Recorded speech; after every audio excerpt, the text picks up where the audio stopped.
Hello friends, welcome to segment 2. I think you are now comfortable with assessment, evaluation, screening, testing and measurement.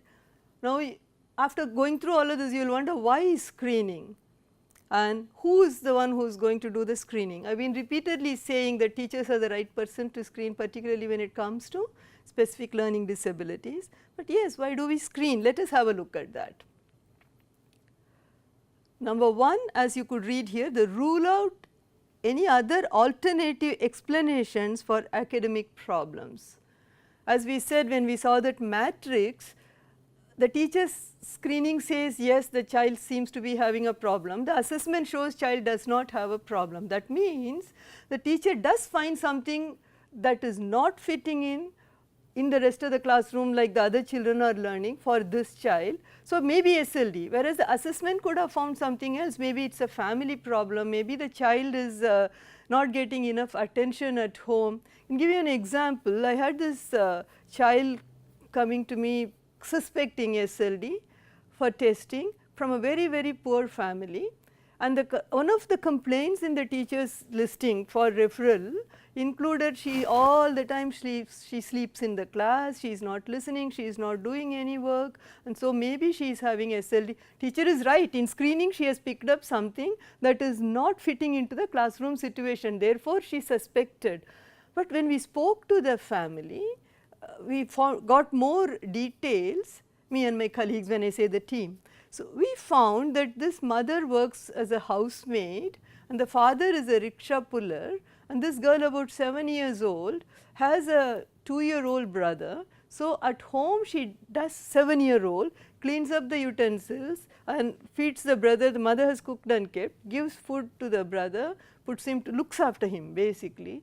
So, the only place where she tends to rest, sit down and rest is the classroom. So, when she comes to the classroom, she sleeps off. So, the father goes off for his job early in the morning, but her mother also, the housemaids, as you know, report to your homes in the morning and then they work till 12 o'clock or so, 12 to 3 they have a break, again afternoon they go and work, isn't it? Most of the houses that is what is happening. So, when the mother is away, this little girl has to babysit her little brother and feed him and do the leftover dishes at home. So, where does she get to sit? Comes to the school and she sleeps off the moment she sits down. So, after this was found out, and teacher is right in suspecting, so screening is correct, but in assessment it is not SLD. Do you see this? So, here the assessment helps in ruling out any other alternative explanation for the child not able to learn. That is one of the reasons screening is very important. And this also is a teacher's concern now, that not SLD, but well, there is another reason. So, teacher works with the family and tries to see how the child could be made alert and awake in the classroom, becomes teacher's role also, but it rules out SLD for this child. Yeah, poor education, poor motivation, or the child is not having according to the way we study, the study skills that he has. You will do modules on study skills perhaps later, what are all the various study skills, some emotional problems. So, anything could have been there, not necessarily SLD. So, this helps in ruling out alternative explanations, and then look into the patterns of the child's cognitive ability. It also tells, when the teacher does the screening, the teacher will get to see whether the child is understanding better when it is a verbal input as against an auditory, as against a visual input, which of the two that the child is receiving better. Verbal input the child usually receives through the ears and the visual input through the eyes, is not it, when you look at the learning process. So, some children are very good in a certain channel. The teacher will get to know when she does the basic screening. In a while we will see a screening schedule that has all of these items that will give you a hint on what kind of a learner the student is. And once the information reaches the brain, there is a processing, the cognitive ability as you have seen here, the attention component in the child. After attending to the given content, does he make sense out of it, to connect it to the earlier learning, to make a new meaning to it, and then what of it takes he to his storage, the memory, and when it comes to the contextual output, how does he use it. All of these, if we have to know, screening becomes an essential process, as you call it, the information processing. We will see it in a while, how the whole process happens. So, this screening helps you to understand the child's style of learning in a big way. What is the style he adopts for his learning? Each one of you have a different style, each one of us have a different style. The way you learn, I may not be learning. 40 children taught in a class, each child has a way of absorbing and storing and making use of the information received. It is not the same in all of us. So, the screening helps the teacher understand what is this particular child's style of learning. So, that is a very big help for classroom teaching. And lastly, you have to consider the child's own socio-cultural linguistic differences in the testing context. So, a child studying in a school in the North India, now father got transferred to South and he is coming to a school in the South, completely he is adjusting not just the lessons of language, mathematics, science and social studies and things, but even the socio-cultural adjustments, it is a challenge for the child to get used, and that can show a little dip in the school performance before he picks up. Though the medium of instruction remain the same, there are other linked factors that can affect the academic performance of a child. A screening really helps you. Suppose in the screening the learning disability related things do not get ticked, but still the child is not doing so very well in class, it automatically makes you the teacher, you are a smart teacher, you have been teaching, you know children for so many years, batches of 40s you have been sending out from your class to the promoted next class. So, you know what else to look for when this is not positive. So, is it a family problem, is it a culture linked problem, is it a language linked problem? Screening gives you a little direction. So, it helps you narrow down on the bigger issue of the problem. Again I am going to the medical example of when we go to the doctor saying stomach pain, the doctor tries to find out the reason for the stomach pain. Is it due to gas, is it due to some other food that is not suiting you? He will ask you what did you eat, he taps to see whether it is gas. So, he narrows down on one particular cause. For you it was a big stomach pain only, but that cause for a stomach pain is one little diagnosis and then the prescription comes in and you are starting to feel better. Similarly, the child is not doing so well, is like a bigger picture of stomach pain. What is causing him to not do so very well is like the doctor's specific diagnosis. So, he gives a prescription, you will know the prescription in the classroom, you will know now how do I work with him so that he will learn better, right. So, screening is very essential. Now, when you screen, what are the various components in screening? When you look at it, number one, these are the two essential things. One is, we touched upon it earlier, information processing, the other one is academic achievement. Generally, a child who alarms you in your classroom is one who tends to have a discrepancy in his expected performance and his actual performance.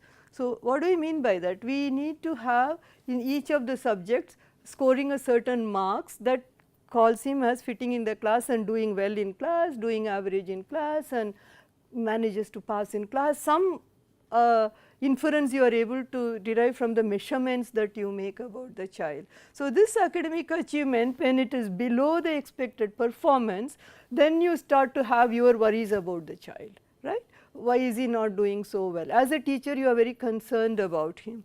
So, the academic achievement is the key factor for you to worry about a child if it is not so happy situation, can I say it that way? Yeah. So, current levels of academic functioning in relevant areas, reading and reading comprehension both are equally important basically. The reading and reading comprehension, if it is there, it helps you with your science and social studies and other things also, it is one area. Yeah.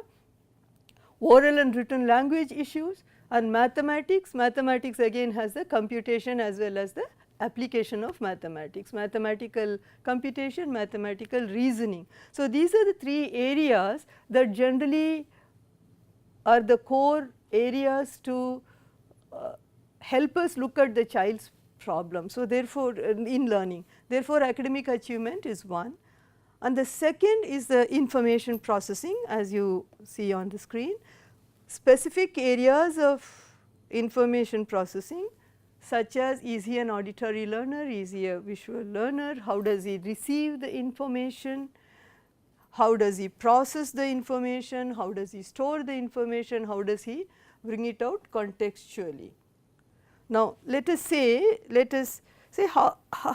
what do you mean by information processing? We receive information through our 5 senses, let us say vision, hearing, smell, what more, tell me? Yes, taste, and then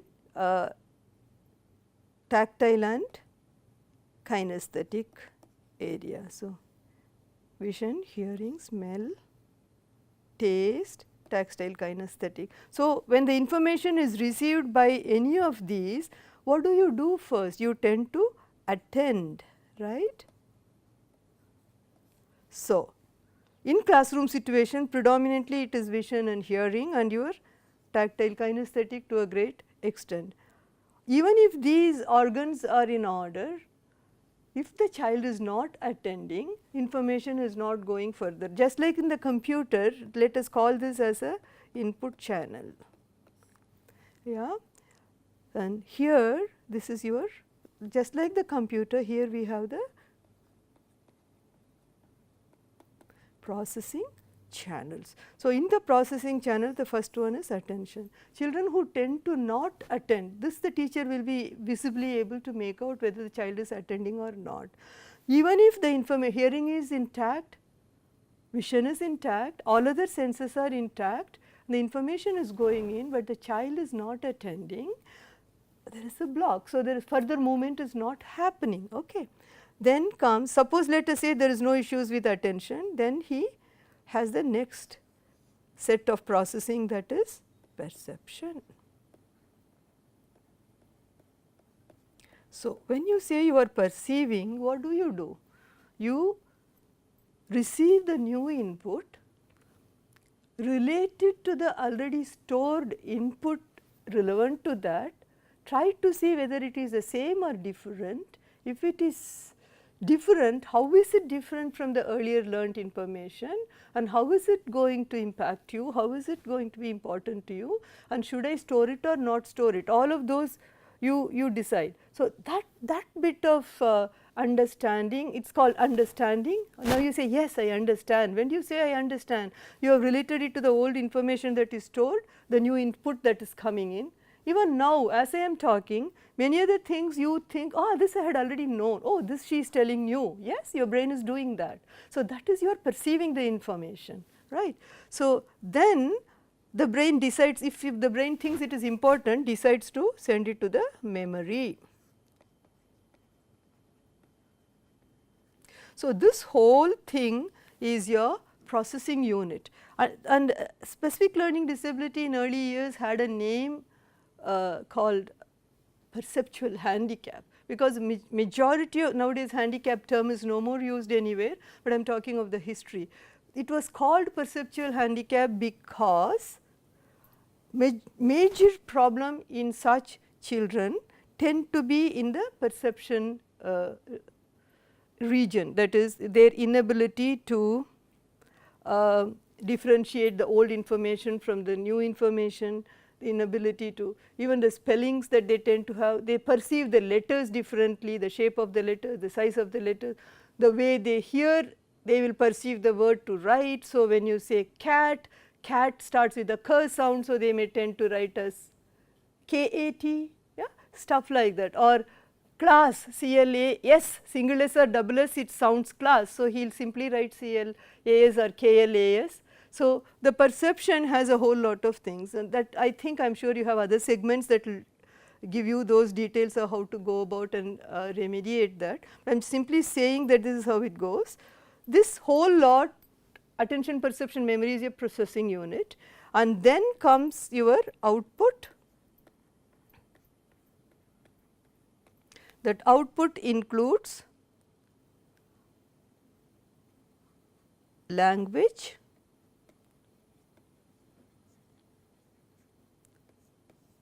verbal or non-verbal. So, gestures and writing go under non-verbal, and under verbal is your speech. So, take a child who has a better, you call a child a better auditory learner. So, in your class you use the visual, the chalkboard or the smart class facility, whatever, some visuals and also the auditory. And if there is a child who is a better visual learner, not so good an auditory learner, he may be able to get the benefit of your visual input and then come up with the responses. If there is a child who is an auditory learner, predominantly he will focus on what you are saying, not so much on the visuals. A good teacher will make sure, we are a mixed group, even children without any SLD have preferred channels, remember this, all of us have preferred channels. So, a good teacher will not take chances, she will make sure that she uses both audio visual and the third one tactile kinesthetic channel equally, or at least in a balanced manner, to make sure that every child benefits. That is why today our CBSE syllabus has the activity based learning given so much of importance, so every child benefits from it. So, suppose there is an auditory learner, usually how does it go on the chart? So, his learning goes from here, let us say, he hears the information, he attends to it, he perceives, he understands what it is, and then he takes it to his memory, and from that content you are asking a question contextually, you will find him very good in giving you also the verbal response. The channel moves very smoothly, and usually you will, you can, if he is an SLD child, many a time, not always, many a time they may not be so good with their written responses, they may be excellent with their verbal responses. And when it comes to non-verbal, as we see here, writing and gestures tend to be non-verbal, and writing tends to have its own linked issues, like a word that is heard when you are dictating in class, a word that is heard has to go to the brain on this route that we are showing here. So, you hear the whole word, let us say a word, what can I take? Let us take the word attend, you are given the word attend and the child has to put it in the paper. So, the ears have received the word, he has perceived, while perceiving now he has to get the word, the whole word, take it with him, come down to the paper when he has to write, and he has to decode the word to call it as ATTEND. So, the attend gets decoded into this little spellings that is appropriate, then he has to remember the letter shapes of each of that, and he should also think whether it is a capital A or a small a, proper noun, all those taken care, then he has to put it down and the handwriting has to be right for him to put the whole word in its place, right. So, the writing has a more complex issues when compared to the hearing and verbally reproducing, as against receiving the visual symbols, storing the visual symbols, recalling the right visual symbols and reproducing it contextually, keyword again contextually. I dictate attend and the child's writes parent, does not connect, they are not contextual, is not it. So, it has got to be absolutely meeting. So, this is what we were talking about when we talked about the processing. Yeah. So, the information processing, when we talk about the information processing, the specific areas of information processing as you see on the slide: auditory, visual, perception, processing, short and long term memory, sequential memory, the speed with which he processes. Sequential memory, when you talk about, you take the word, when you take it to storage, it gets stored in a jumbled manner. Let us say you have the word stop. So, he takes it to his brain, stop, STOP, whereas he reproduces on the paper as SPOT. So, the letters are all correct, but then the letters are jumbled. You dictate a number 617, he writes 671. You see that? The sequence gets changed. So, therefore, you tend to see that the child, for you the child is committing error, but when you understand the pattern that you see in the error, that will help you come up with the remedial programs also, which you will do in this course as it goes by. So, now you look at the what do you look for when you screen? The teacher has to look for the ability of the child to demonstrate academic achievement. So, when you want to call a child as having specific learning disability, average or above average ability, but demonstrate academic achievement below the class level. So, there you see a discrepancy. The teacher does not give an IQ test, but how does the teacher say that this is how I see him different from a child with intellectual disability? Is the teacher will say he is good at everything else, he is very good with oral responses in class, he is very good with the kind of jokes he comes up with. I had a student, he 4th standard, severe specific learning disability, functioning like class 1 level with his reading writing, working with him. He will tell me everything about the galaxy and the moon, the sun, how the whole Milky Way, everything works. Class 4, fantastic, many things I did not know, he was able to tell me about it, but when it came to his reading and writing, his performance was at class 1 level. So, the teacher makes that out, the teacher will tell you he is good at everything else. When it comes to his class work of reading and writing, you find that he is much below his class. He is not retarded, she will say he does not have mental retardation, she has not given an IQ test, but she will say he is not having intellectual disability, or as it is called now, because this I see him like any other child. That ticks to say that his IQ will be average or above average, his intelligence will be average or above average, that a teacher is likely to make out. Again, teacher only screens, the assessment will confirm. So, this point number 1, what the teacher sees according to this is, he seems to be average or above average, but he is below class level in 1 or more subjects when he performs. This is one indicator that makes us suspect that the child is having a SLD.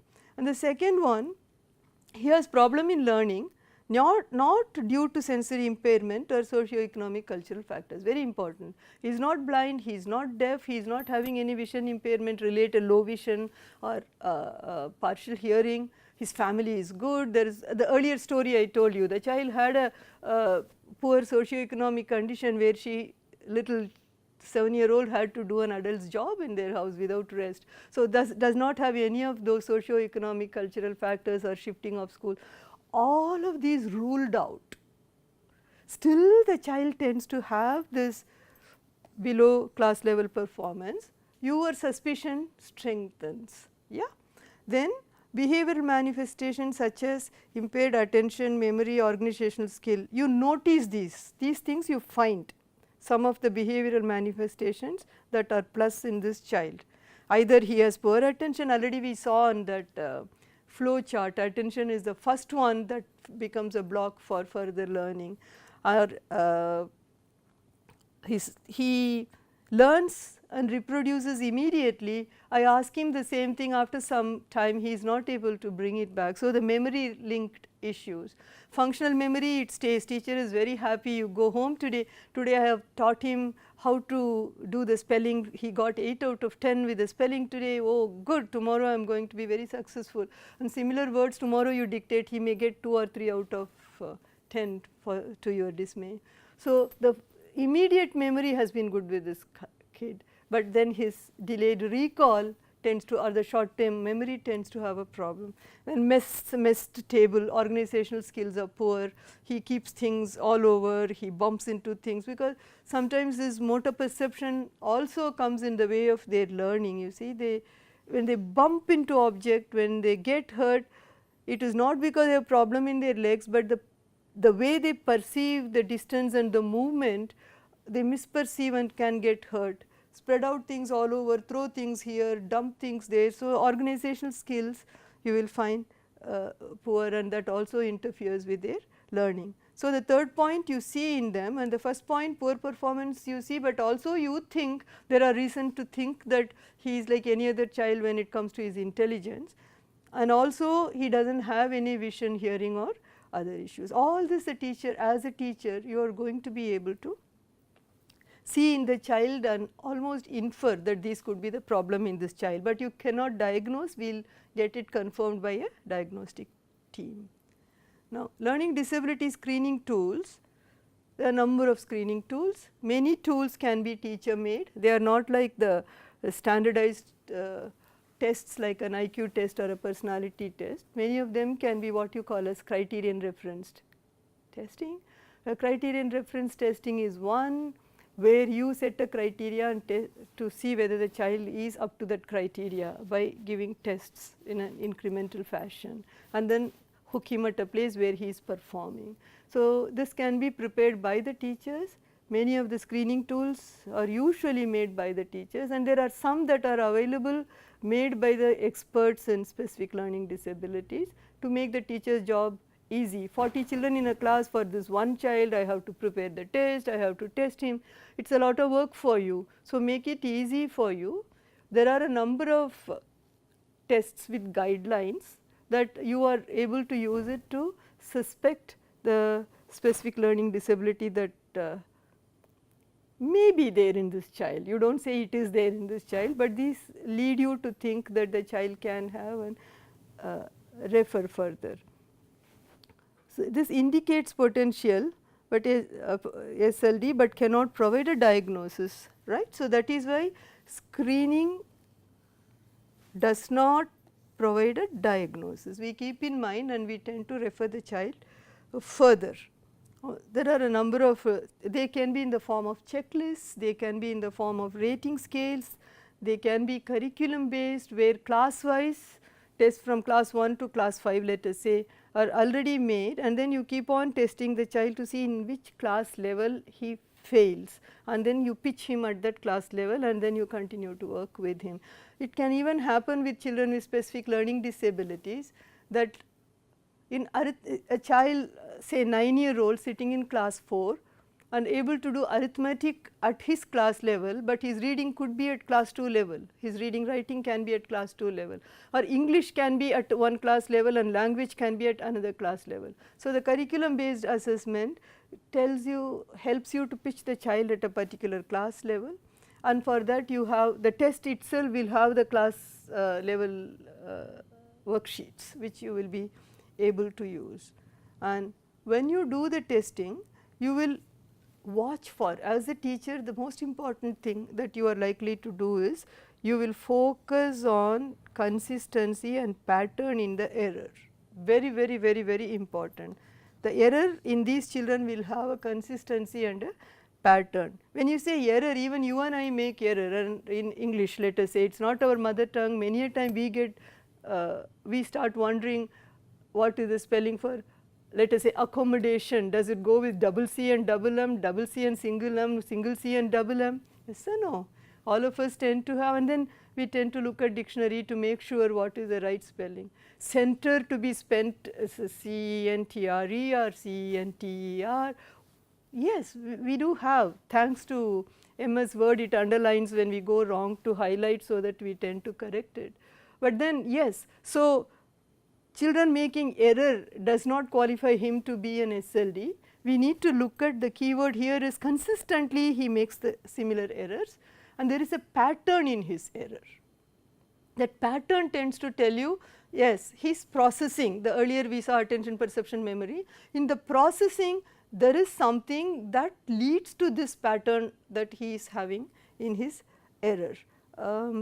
We were talking about the child's pattern of errors, right. We were talking about it all is dependent on the input channel, how they receive, the processing, how it processes, and then therefore happens the output. How do you know the output? The dictation that you give to the child and the way he writes it, the examination that you give, the way they give their answers, or oral responses that they tend to give you for the questions you ask. So, stimulus is your question, that question visually going in if it is a question paper, auditorily going in if it is a verbal question, the respective sensory organ receives it, then that is the input, the stimulus that goes through the 3 attention, perception, memory compartments, and then contextual output happens in the form of a verbal answer or a written answer, and that paper in hand or the answer you have heard from the child helps you decide whether he is right or not. Yes, this is what happens in the classroom. Let us say you have given a dictation of these, this is the teacher and this is the student, and let us say, okay. So, teacher has given kite, the kid has written kit. Teacher says time, he writes tim. Teacher says lean, he writes lean. Teacher says fit, he writes fat. Teacher says beat, he writes beat. Teacher says rod, he writes road. What do you see here in the pattern? He has done this correct, he has done this correct. But in the rest of the words, when you say the word, you do not hear this, right? This is a silent E, it is called silent, oh I wrote this wrong here. Teacher says road, the child writes rod, I made a mistake there, let us say. So, the silent E is not heard and he omits the silent E. So, you see a pattern where that silent E is not involved, the child seems to be right. Wherever there is this silent E that is not ending E or silent E is usually silent, except for words that has a French origin, you generally find that they are quiet many a time. So, what do you see here? You have seen a pattern out of 1, 2, 3, 4, 5, 6, you will say 2. Instead, you will say 2 is totally correct and 1 error, that is 1 pattern of error. So, that silent E is taught to him, let us say how to, why the silent E is the way it is has been given to him. The 1 correction will correct all, it is no more the 4 errors. What is the rule for silent E? Tell me. So, whenever a silent E comes, the earlier vowel gets its original alphabet sound, that is the rule. So, when you say KIT kit, I is a E sound. The moment you put a E to it, I becomes I. CUT cut, the moment you put a E there, the U becomes U, cute. U gets the original alphabet sound. ROD rod here, O becomes O when it becomes road. The moment the silent E comes at the end, the E remains silent, but the earlier vowel gets its original alphabet sound. This is the rule you are going to pass on to your student. Next time you give this dictation, he is likely to not make this error. He will remember when the original alphabet sound I is I, time as you see here. A, fat becomes fate, you see here A becomes A. So, it goes back to the original alphabet sound. So, teacher has dictated fate, A sounds A, that means at the end there should be a E. The boy makes the connection here because basically they are intelligent children. They are not children who are having any problem with their intelligence. Or teacher has said time, I sound is coming, that means I is there and E comes at the end, the connections are made. So, once this is the reason why we say look for pattern of error. The moment you see the pattern of error, and they are primary class children, give them this story, 5 vowels A, E, I, O, U, they are all friends, and E is a little bit mischievous fellow. So, when they have another 20 odd consonant friends, so they all go together. This fellow silently comes and joins at the end, he does not touch the consonant friends, but from the back quietly tickles the other vowel friend of his, because of which they go back to their original sound. Just tell them this and see the fun in class, and the others do not get affected, the consonants do not get affected, and he goes back to his original, he from the back he quietly comes and joins in the end, and from behind slowly tickles his friend, the friend gets tickled and he goes back to his original sound. Look at it, and how the children will remember it so beautifully. So, please, this is only one example, you have a lot of it coming in your other modules where the interventions are being taught by my colleagues. So, you will get to know. So, pattern watching is very important for correction of errors. The moment we have watched the pattern, we know where the child is going wrong and how we are going to come out of it. Yeah. We will go back now to the PowerPoint. Okay, that is why consistency and pattern of the error is very, very important when you are screening the child. Do not say 3 out of 10. The 3 out of 10, if it is, look for the pattern, what are all consistently he is doing and what could be the reason, and the moment the intervention goes in, you will find that you do not need an extra support in your class to help this child, but you as a teacher with so many years of experience, you are going to do it yourself. Friends, I told you that I am going to show you a checklist that will assist you for screening. As I told you, teacher made tests are popular, you can make your own, but these are some that help you to decide what to look for in the child when you are screening the children. So, this is developed by and widely used and validated by Madras Dyslexia Association. There is an instruction on top given, and then there are a list of symptoms that you are likely to see in a child with specific learning disabilities, and you just tick on the margin. More the tick marks, the more the chances that the child is going to be diagnosed by as a specific learning having specific learning disability. Whether diagnosed or not diagnosed, an advantage of the tool like this is wherever you have ticked will automatically tell you this is what I want to correct in this child. All these days it was like the general stomach pain. With this you will know what causes the stomach pain, if I can go back to my old analogy, right. So, going through this list, whatever is getting ticked in this automatically tells the teacher this is the thing that I want to correct for the child. For instance, if you see in reading, I am not reading out the whole thing because this is going to be with you, not able to read simple words like cat, mat, bed, 3 letters, you call it CVC words, consonant, vowel, consonant words, yeah.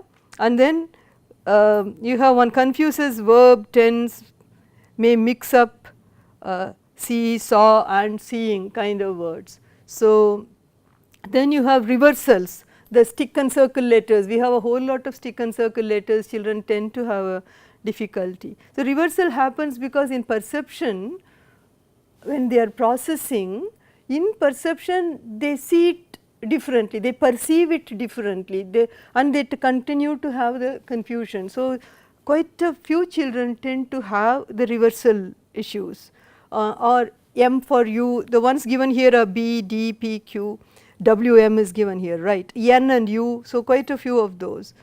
So, there is, it helps you also come up with the measurement so that you get the score. Suppose you use this tool, referred or not referred for diagnosis, you continue to work on those items that have fallen positive, and then you come back your evaluation, right, you have already got the score, your evaluation. After that again you put him on this, how many have reduced out of the 15 tells you the progress in the child, and as we saw measurement, so you are quantifying his progress also. So, this is for reading. Now, you have a whole lot on spelling, what are all the kind of issues the child can have related to spelling, and then you have on writing, yeah, what kind of problem the child is likely to have in terms of writing, and general the behavior we said, right, in the last of the bullets said that certain behavioral manifestations we will be able to see in children with SLD. So, here is a list of behavioral manifestations that you are likely to see.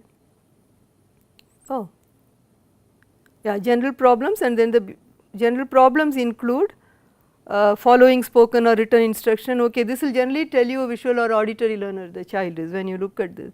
Then the linked behavioral problems.